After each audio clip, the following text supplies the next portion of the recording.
Pansamantalang nakalaya si dating Senador Bong Revilla matapos magpiyansa ng 1 milyong piso sa non-bailable na kasong malversation kaugnay sa flood control project sa Pandi, Bulacan.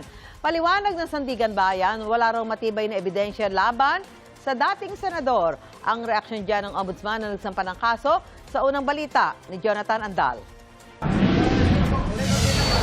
Pagkalabas ng kulungan, nag-post ng selfie si dating Senador Bong Revilla kasama ang kanyang pamilya. May caption ang mga litrato na God is good, salamat Panginoon. Pero sabi ni Ombudsman Jesus Crispin Remulla na nagsampa ng kasong malversation kay Revilla, hindi pa sila talo.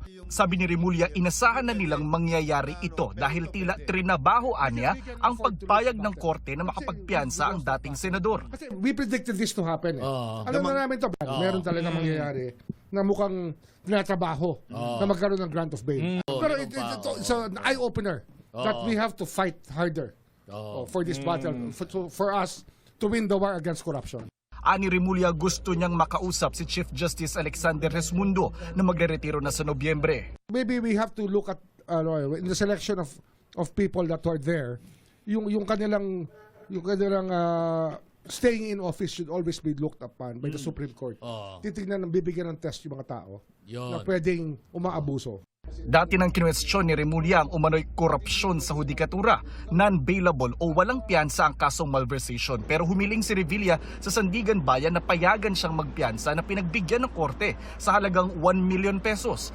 Ayon sa Sandigan Bayan 3rd Division, pinayagan si Revilla na magpiyansa dahil bigo ang prosekusyon na maipakitang malakas ang ebidensya para patunayang guilty si Revilla sa kaso.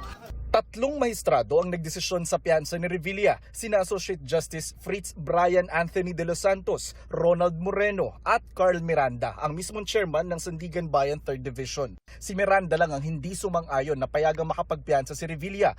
Aniya, may matibay na ebidensya na mahalaga ang naging papel ni Revilla bilang project proponent sa umano'y Ghost Flood Control Project para magamit ang naturang proyekto sa maling paggamit ng pondo ng bayan. Dagdag niya, hindi patas na pinayagan ng korte na makapagpiyansa si Revilla pero hindi ang mga kapwa-akusado sa kaso.